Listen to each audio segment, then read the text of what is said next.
Guys, balik lagi bersama gua Michael, raja terakhir dari Isekai. Konten kali ini masih seputar drama, tapi bukan drama-drama banget ya. Menurut gua ini apa ya?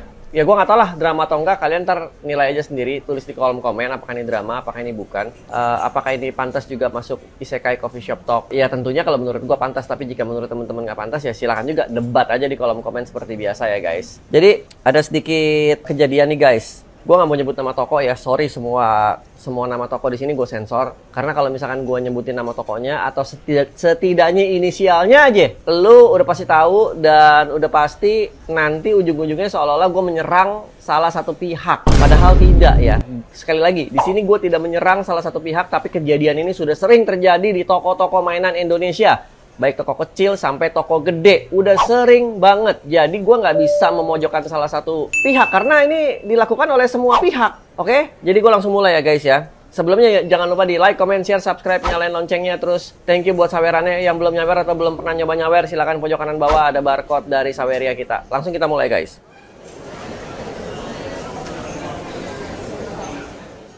Ini dari grupnya pun gue sensor ya biar kalian nggak tahu ya. Cuman langsung gue bacain aja ya. Minggu ini ada barang masuk. Mungkin ada A dan B. Sial si titik-titik-titik cuman lagi pas kurs naik. Padahal barang udah masuk dari kemarin-kemarin.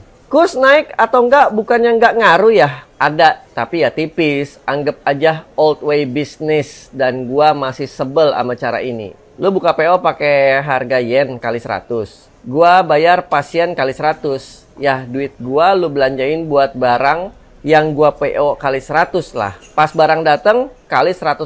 Terus gua harus nanggung. Alasannya muter duit. Kamu sing goblok, apa gunanya PO kalau harganya naik? Itu kronologis awalnya. Gue langsung masuk ke kolom komen ya. Untung nggak pernah beli atau PO di sana. Ntar muncul dah kalimat sakti. Alah, selisih 5 perak nggak bikin kamu miskin kok. Terus kalau 5 perak rupiah sih nggak. 5 perak per yen, barangnya 10.000 yen, ya 50.000 juga. PO harga itu tersendiri setahu saya, artinya pasti bakalan beda ketika barangnya rilis di pasaran. Dan biasanya harga PO lebih murah dari barang rilis di pasaran.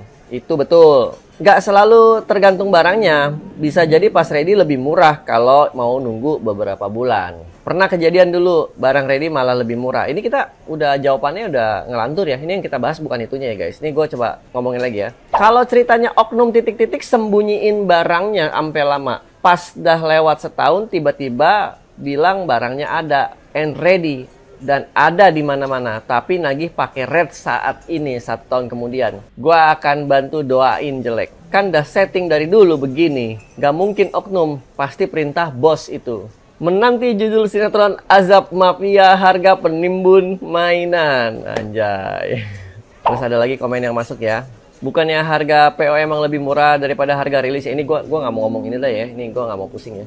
Jadi ini nanti coba gue bedah ya. Ini komen-komen ini udah pada di luar konteks obrolan gue. Jadi gini guys, harga PO itu adalah harga pre-order. Misalkan harga PO 1 juta adalah harga lu di mana lu membeli barang sebelum barang rilis. 1 juta pre-order. Kalau harga rilis itu beda, biasanya naik 30% atau 25% atau 35% ya tergantung kebijakan toko lah. Kalau dulu gua naikin di 30% saat gua punya toko. Tapi gua nggak tahu sekarang. Gua udah nggak punya toko, jadi gua nggak tahu. Ini gua ngomong pengalaman gua dulu. Harga PO 1 juta, harga rilis 1,3 juta, naik 30%. Nah, yang menjadi bahan obrolan di sini adalah kurs penagihan saat barang rilis. Memang beberapa toko di Indonesia, apalagi toko-toko besar, itu menggunakan kurs luar negeri sesuai negara barang itu dari mana. Misalkan barang-barang Senseiya ngikutin kurs Jepang karena dari Bandai. Misalkan barang-barang dari Hong Kong ngikutin dolar Hong Kong. Misalkan barang-barang US ngikutin kurs dolar US. Misalkan patung-patung sideshow dari US ngikutin harga dolar US. Caranya gimana? Misalkan nih harga barang tertentu lah, misalkan Voltes lah. Voltes harganya misalkan 1.000 yen gitu kan. Nah 1.000 yen itu dikali kurs saat lu mau bayar. Itu skema pertama. Tapi sering terjadi kenakalan. Maksudnya apa? Maksudnya gini.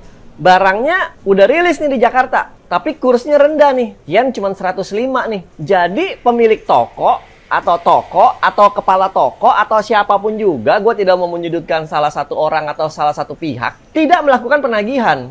Misalkan barang harganya 1.000 yen. Waktu dia bayar ke pabrik, itu menggunakan kurs 105. Waktu dia tagih ke elu, dia bisa aja tagih 105. Dan dia udah cuan di situ. Karena itu harga dia bayar ke pabrik, harga dia jual ke elu, itu udah cuan. Karena cuannya bukan di main kurs. Tapi memang banyak beberapa orang yang mau dapat duit ekstra. Udah pasti kalau harga kursnya turun di 103, udah pasti lu nggak ditagih. Karena jadi rugi secara kurs. Tapi secara akumulatif masih tetap untung ya guys. Kecuali memang harga kursnya jadi 50 perak. 55 perak, nah itu udah pasti rugi.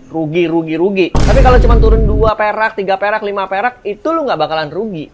Karena ada untung. Untungnya itu bukan dari situ. Untungnya itu dari harga yang dibeli sama pabrik, yang lu kagak tahu berapa. Sampai sini nangkep ya, sampai sini masih mudeng ya.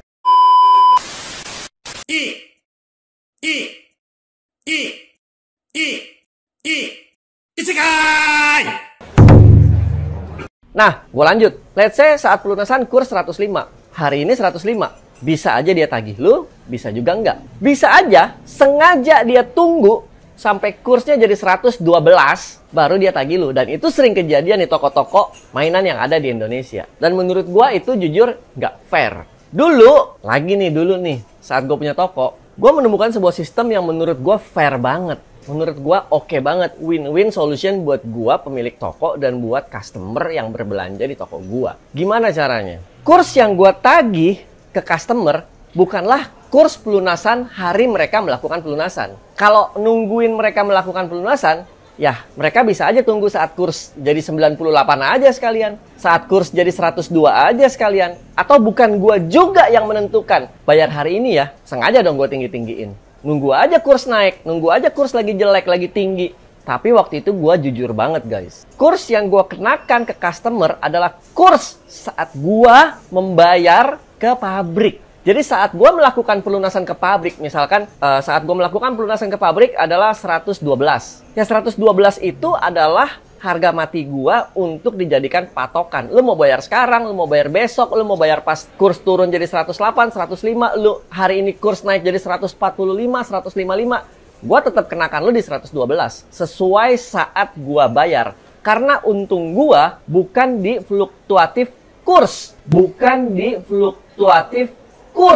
tapi untung gua adalah di nilai barang yang sudah gua markup, sudah gua cuanin dari pabrik. Dari pabrik kasih misalkan 7.500 yen, ya gua jual ke lu 10.000 yen. Mau naik turun kurs segala macam ya memang udah resiko gua. Itu yang gua lakukan guys. Dan gua rasa itu adalah solusi terbaik. Gua nggak tahu ya kenapa toko-toko lain yang begitu besar, begitu kecil, begitu hebat dan ada di mana-mana, kenapa selalu bermain kurs dan ya menurut gua ya begitulah gitu. Waktu itu sih gua ada customer yang nggak percaya. Waktu itu ada beberapa customer nggak percaya waktu saat kita bayar itu berapa. Gua kasih lihat bank transfer gua. Nih saat gua bayar kurs gua segini. Ya udah itu yang jadikan patokan. Gua nggak peduli harga kurs hari ini turun naik ya yang gua bayar segini. Lu mau tunggu kurs nanti ya nggak apa-apa. Gua nggak ngikutin kurs lu. Gua ngikutin kurs saat gua bayar. Cengli banget, straight to the point banget. Cuman memang waktu itu repotnya gini. Jadi kita mesti punya grup WhatsApp sendiri, yang ada grup WhatsApp di situ. Namanya waktu itu kalau nggak salah Pisau Komando ya, masih ada grupnya, tapi cuma gua doang isinya. Di situ kita suka share lampiran bank yang kita bayar. Wire transfer kita tuh kita kasih lihat kursnya berapa, tapi beberapa kalimat memang kita sensor. Jadi itu solusi dari gue ya guys. Gue nggak tahu kalian bisa terima, nggak bisa terima. Gue juga ya kita obrolan terbuka aja, nggak ada bener, nggak ada salah guys.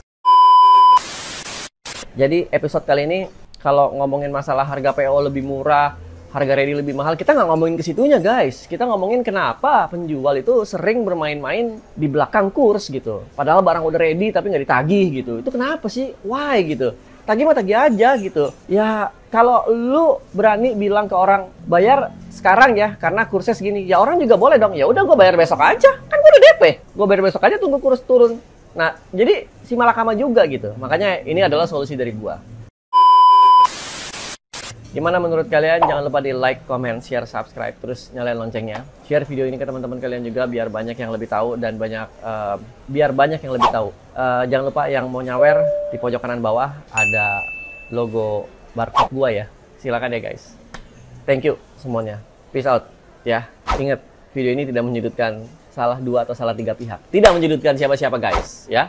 Ini ngomong pengalaman aja guys. Oke? Peace out.